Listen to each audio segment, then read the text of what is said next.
காயத்ரி என்ன பண்ணிட்டு இருக்கிற? சப்பாத்திக்கு மாவு பிசையலான்ட்டு தம்பி கையில வச்சுட்டே பசஞ்சிட்டு இருக்கிறியா? இல்ல, சுடுதண்ணி வைக்கிற வரைக்கும் உப்பு போட்டு கலந்தேன். உட்கார வச்சுட்டா கிடைக்கணும். ஈவினிங் ஸ்நாக்ஸ் இதா? கலக்காய். கலக்காய், வேக வச்ச கலக்காய். ஈவினிங் ஸ்நாக்ஸ் சொல்லுங்கன்னு சொல்லியிருந்தேன். நிறைய பேர் கமெண்ட்ல சொல்லியிருந்தாங்க. அண்ணன் சத்திவேலன்னு சொல்லியிருந்தேன். அப்படி அப்புறம் டார்லிங்னு ஒரு பாப்பா அனுப்புவாங்களே, அவங்க வந்துட்டு ஈவினிங் ஸ்நாக்ஸ் வந்து தானே ஆட்டுக்கால் சூப்பு ரத்த பொரியலாம். சூப்பர் ரத்த பொரியலா? ஆதி தங்கமயிலி மாவு பிணையோன்னு போவேன். நீ பிணைஞ்சிருவே, அப்படியே வடச்சட்டியோட ஊத்தி கமுத்திடுவே. அத்தனை வந்துட்டு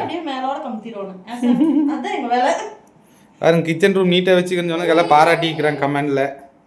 இங்கே பாருங்க முறுக்கு, இது சூப்பராக இருக்குங்க. இது வந்து ராய் மிச்சர். இது வந்து கடையில் வாங்கிட்டு வந்த முறுக்கு. இங்கே பாருங்க கருவேப்பிலை எப்படி டப்பால் நான் தான் இது போட்டு வச்சுட்டேன். வெத்தலை, இது அரைச்ச பொடி பாருங்க எப்படி நீட்டாக இருக்குதுங்க. சத்திவேலண்ணே இதை கொண்டு போய் அங்கே டிவி வைக்க சொன்னார், வச்சிடலாமா?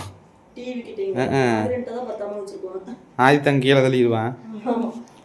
எப்படி ஏறி கீழே தள்ளிடுறத வேலையா போச்சு. இப்போ நைட்டுக்கு சப்பாத்தியா? டயட் பிளான்ல இறங்கிட்டு எடுக்குது.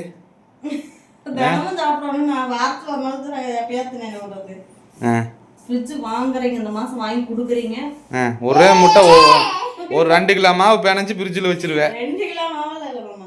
இப்ப நைட்டுக்கு காலையிலத்துக்கு மிச்சமான அப்படியே மாவு எடுத்து வச்சிடலாம்ல, அதுக்கு சொல்றேன். மாவு ஆட்டி வீட்லயே வச்சுக்கலாம். ஆச்சே, இப்போ அந்த மாவு போட்டு வடச்சட்டி கமுத்தோணும். இப்போ அதுக்கு இல்லாட்டி அவன் கையூட்டி இப்படி இப்படின்னு பண்ணுவான் அவனுக்கு.